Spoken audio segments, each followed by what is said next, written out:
So today I am going to be unpacking and installing some brand new Fasst Company Flexx bars. Initially very excited about this project, and there's some backstory here that I think I need to explain before I jump into unpacking these. The last Big Bear trail ride, which if you don't know is like 1,000 miles of fire roads on these really like rocky, bumpy roads, and we made like 143 miles of this annoying fire roads. By the end of it, my hands were so numb I couldn't pull in the clutch and brake anymore. Like my fingers were just dead. So that led me to wanting to go and find a solution to the vibration issue. I settled on the Flexx bars because it seemed like it not only reduced the vibration dramatically, but it also added that extra component of being able to add that suspension to the handlebars. So I thought, okay, that's really nice, right? So I bought these. I bought the standard enduro bars off of the Slavens website. They mentioned on there that Jeff Slavens uses these certain bars, right? The standard enduro bars. 6 months ago, I was looking at it, putting it on my bike, and then I realized that basically what I like to do is I like to tip my levers down on my bars to the point where when I'm standing on the bike, my wrists are straight, which means that the levers are usually pointed pretty far down, right? These do not allow you to do that. So if you're adamant about having the ability to turn your levers down that far, these are going to make it really difficult for you to do that. What I've done, I went back to Slavens, I was like, hey, these aren't going to work, but I want to try out the ADV bars, right? So the ADV bars are just, I think they're like a ½ inch wider on either side. And in talking to their rep, they also mentioned that they have an adapter, and we can get into that in a minute, that allows for you to tip your handlebars down further. That also didn't wind up working. So with all that being said, basically what convinced me to continue with this project was talking to Anthony Johnson, which if you don't know, we did a podcast with him. He's an up-and-coming professional racer in the enduro cross world, and basically what he said that convinced me to do this was, you know, he used to tilt his levers down, and as he's gotten better, basically he's gotten further back on the bike, which meant that his need for having his lever so far tilted down, he's not standing up over the bars as much. He's further back. He's in a more aggressive position, right? So his levers can stay straight because he's further back on the bike, he's being more aggressive with it. So I figure the better I get, the more likely I will be to find that same approach to setting up my levers is probably the best way to go. I have decided to stick with the Fasst Company Flexx bars and just try them out. Like at this point, I have not had the opportunity to actually try these. These may be the most amazing things for damping vibration, and at this point, they better damn well be. Because this has been a really long, drawn-out project to try to figure out a solution to the vibration and comfort solution that I was trying to originally solve. And here we are almost a year later, we're coming up on the Big Bear trail ride, and I was like, shit, I gotta get on this because I'm getting back to that ride, and it's gonna be like another attempt at 200 miles of this gnarly fire road, numbing, finger numbing, whatever. With all that being said, let's unpack this, let's install it on the bike. So what you're gonna get is the bars themselves. You're gonna get the Fastways crash pad, and you're going to get these extra bumpers. They have a pivot point here, right? And they've got these bumpers that are basically acting as your compression and rebound, right? And you can see there's two different ones here, and this is where I actually want to explain these. These are something that when I talked to their rep, they threw in addition to the bars. And what this is supposed to do, so you can see on this side, this one's really thin. This is also a shorter bolt, whereas this is the stock setup, right? It comes with, I think these are medium, or they could be the fully soft. They come with 3 different colors, red, blue, and yellow. And these are hard, medium, and soft. So this is the stock setup, and this is the specialized one that they've started offering now. And basically what that does is it gives you more room here to allow for your clutch lever to be turned down, right? The clutch lever sticks out so far and so straight that this thing gets in the way of you actually being able to turn it down. So that's a problem. These bars are the ADV bars. So the difference between the ADV bars and the regular Enduro bars is the length of the actual handlebar here. These, I believe, they're like a 1/2 inch or an inch longer on each side. I think they were an inch longer overall, and then like a 1/2 inch extra on either end. I could be wrong about that, but like buying any other pair of handlebars, what you're gonna have to look at a lot of different factors, right? The height, the width, the rake back angle. These are 10°. So these are basically the ADV bars. They're the tallest ones that they sell, and they're the same rake back angle as the Enduro bars they sell. So I figured, for me, it was a nice kind of in between, being able to have more real estate on the ends of the handlebars to mount things. And I was hoping being able to turn my handlebars or my levers down, but it doesn't turn out that it's going to work out that way. I've already tested it. It maybe lets me turn it down another few degrees, but it's not enough to really make a big difference. The other thing, the last thing I want to mention before I dive into this completely, is one of the recent things that I did between now and the last time I tried to film this video was I bought a trials bike. And I didn't really realize how much the trials bike was going to make a difference in my riding and in the way that I just look at bikes in general. But basically, when you set up handlebars on a trials bike, they're more likely to be rolled all the way forward, or at least a lot further forward than you would roll an enduro bike, right? And if you look at video of me riding over the last year, I look like a hunched over kind of like monkey riding a like a dirt bike, right?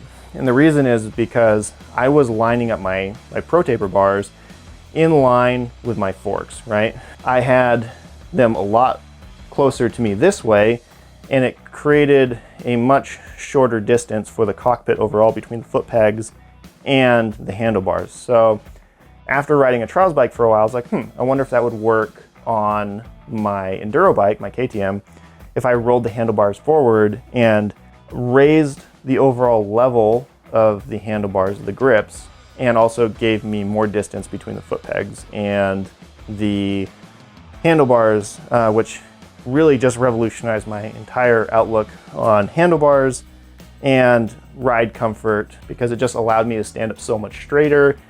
It made it so much more comfortable. Doing hill climbs, like, I have a better leverage point because my hands are a little bit further forward. They're not as far down, so it's not as much strain on my lats to try to like keep myself up over the handlebars on the bike, right? My hands are up here. It's just the geometry of it makes it so much easier for me to stand up higher on the bike when I'm doing hill climbs or when I'm just trying to be up over the front wheel. So the reason I say all that is I don't know if I'm going to be able to do that with these bars. And they still have these tick marks here where it shows, you know, you can adjust it, right, for the angle, the degree, right? My immediate assumption of these is going to be that I want them to be directly in line with the fork angle, right, so that I get the full benefit of the compression and damping elements, these bushings here.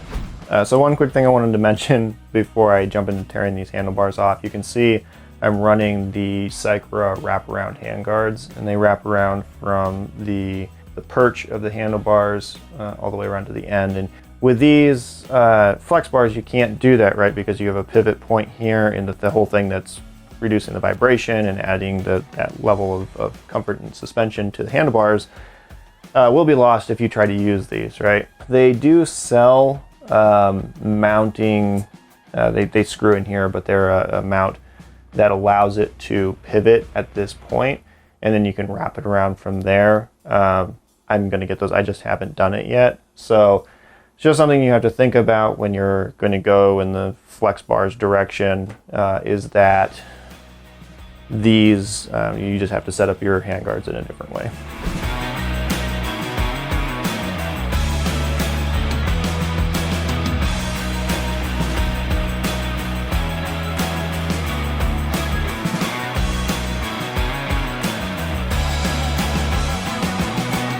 I'm lining these up, you know, obviously they're centered and everything.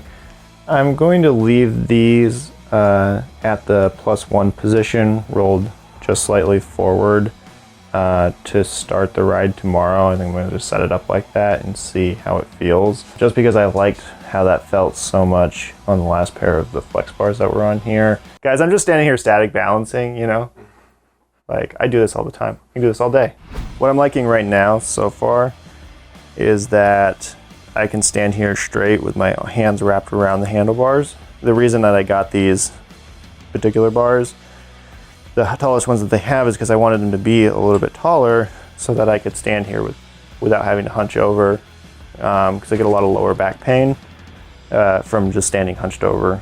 I've already done this side, but I'm going to do this side as well. I'm going to put on this modified version of the bolt that goes through, allows you to set the preload on these bushings here. What they've done is, and they sell this as an additional part that you can buy, but it just comes with this shorter black bushing on the rebound side, not the compression side. So the inner one is the compression, right? Because when you're pressing on it, this thing is making up the compression. And this one is the rebound when you're pulling up against it, right? So what they've done is they've taken out like probably 3/4 of the width of that bumper to allow you to put a shorter bolt in there, which in turn allows you to have more room. And the problem is these cables, and I'll show you more when we get to the clutch side. But these cables, when you're trying to rotate your bars down, come into contact here. This one actually clears. I'm going to get rid of these Cycra bar clamps, the top of the bar clamp. For the stock ones, I just completely forgot to bring them with me. So they're holding the bars in place for now. Once this is out of the way, I won't have to worry about having that there. So this one should actually fit okay. And I'm going to put this in there, which will give it even more room. But that gives it maybe a full 1/4 inch because the bolt is shorter. And when you set these up, right, they have a guide for this that you can look up. I think stock, they say it's like 2 or 3 thread widths of tightness to compress the suspension bushings in all the way.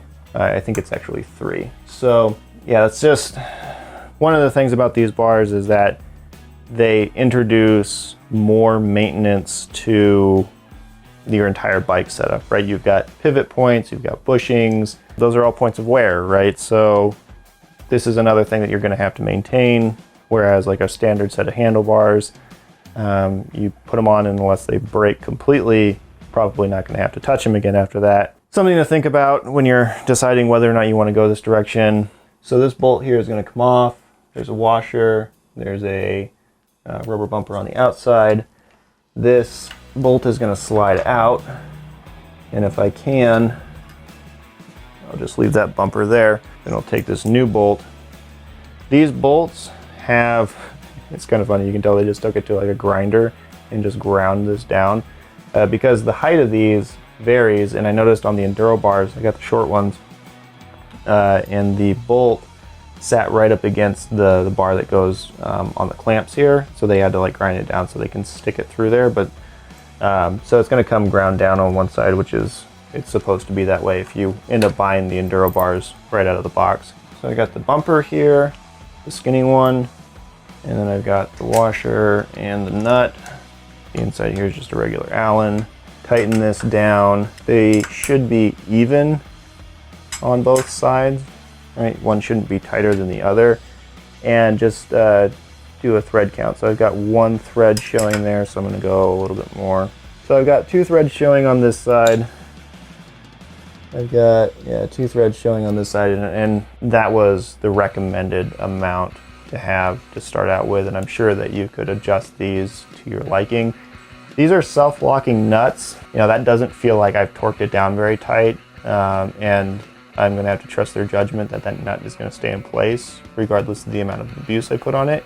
If you were to lose that nut somewhere out on the trail and you didn't have a way to replace it, you'd kind of be fucked. So something else to think about there. That's a potential fail point. So one of the things I just noticed is that these are the ODI lock-on grips, but these actually slide on, whereas with the Pro tapers, I always had to beat them on with a hammer. The way that I'm going to set this up, like I said, I do want to turn my levers down as far as I can. The problem is right here, right, with the clutch master cylinder, right, you're cable sticks out from it straight, right? If you had some sort of like a 45-degree bend that came straight out of here and turned and pointed it like out and down, that would be ideal, but I'm not dealing with that right now. So what I'm doing is I'm bending it down as far as I can where it's not touching this perch that sticks out for the bumpers. There's also the cable to consider, because these are going to flex just ever so slightly, but they are going to flex, and that's going to cause friction between the cable, the part of the mount that comes up to actually mount the handlebars too. But yeah, I just don't want it to rub against that too much while also bending it down. I've got my handlebars basically lined up where I like them, which is where I can just barely get 2 fingers on it. I usually run 1 finger and then 2 if I'm tired. I'm going to clamp it down right there. So I think I have it all set up here. Like I said, slightly rolled forward to the +1 position. I've got my handlebars as far down as I can get them to go. I mean, to be fair, they are tilted down. It's not like I'm sitting on the bike where they come stock, right, and they're sitting up here.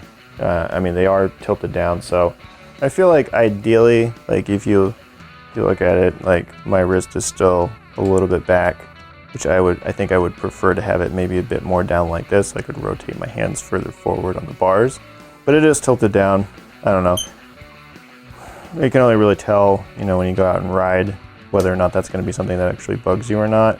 But I mean, it's as down and as far as it can be. So yeah, I don't have my bark busters on here. Obviously, I still got the Cycra mounts, which I'll replace these. I was noticing that with the brake cable here, it does hit the Cycra mount, which I guess wouldn't be a thing, because if you were to run wraparounds, they would mount up here and then come around. So I'll get some of these wraparound bar mounts. It looks exactly like this. It just bolts into here. And then you can use the Cycra mounts. And I also want to get, Fasst Company makes threaded bar inserts that are vibration dampening. They have like a counterweight that's surrounded by rubber, and you can screw those in. You thread the end of your bars and you screw them in, and then you screw your wraparound handguards into those, and that's supposed to be like the ultimate in vibration dampening. I'll get those later on and do a separate review on them. I just wanted to do a review on the handlebars alone by themselves. We'll see how much that affects it, and then add on the vibration dampening elements when I do the hand guards and put those back on. For right now, I'm gonna take this out for a ride tomorrow. We're supposed to do like 100 miles. It's gonna be a lot of kind of higher speed stuff with a lot of jitter bumps, which is really where I noticed my hands going to sleep. So we'll see. I think this is like the perfect ride to test these out, and then I'll come back and I'll just kind of give you my first impressions and any thoughts that I have after actually having used them. So let's go do that. All right, so I just went out this last weekend, did riding with the new Flex bars. I feel like I'm a little bit torn. They're not bad, but they're not like as good as I hoped they would be. The thing that I was really trying to get rid of in the handlebars was the vibration. They do that to an extent, but not entirely, at least not to the extent that I was hoping that they would. It's not like 90%, it's maybe like, it felt to me like 40%. And that's on a 2010 KTM 300 XCW, so it is a pretty buzzy 2-stroke. I feel like one of the biggest reasons why I bought these bars was for the vibration reduction. Now at this point, what I don't have on there is the handlebar insert vibration dampening elements, that the threaded ones that go in the end of the handlebars. Well, there's a number of other things I could do, and this isn't completely related to that. I'm going to try that so that I can get the wraparound handguards back on there. And then what I'm also tempted to do is combine it with the Mako bar mounts. So at the base of the bar mounts, I would put the Flex bars in the Mako bar mounts with the vibration damping element in the end of the handlebars, and combining all of that together, I hope that I will not feel the road ever again. It's my hope. I'm gonna do the bar inserts and try that and see how it works, and hopefully that reduces the vibration even more. But what I'm finding is, like, I'm resting my index fingers on the brake and the clutch lever.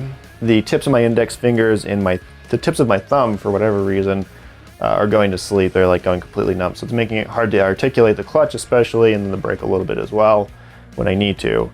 That's a problem I'm really trying to solve with these. In terms of the flex of the bars, I actually could feel it, which I was surprised. I feel like it did add in some level of comfort, and I am running the soft damping elements, so I should be able to feel it, right? But if you really like get down and like press down on the bars, you can feel them move enough. So there is a little bit of a comfort piece that's being added in, and I think that it is nice for what they are. For the price, I don't know, like it wouldn't be the first thing that I would decide to do. We just did a podcast yesterday where we talked to Johnny Wiseman, and if you don't know who he is, he came from the Kawasaki team, setting up their suspension, and then now he works for Factory Sherco here in the States. And I asked him about that. I was like, you know, can you make up the ride comfort? Like, should I be investing in my suspension over the ride comfort in the bars, right?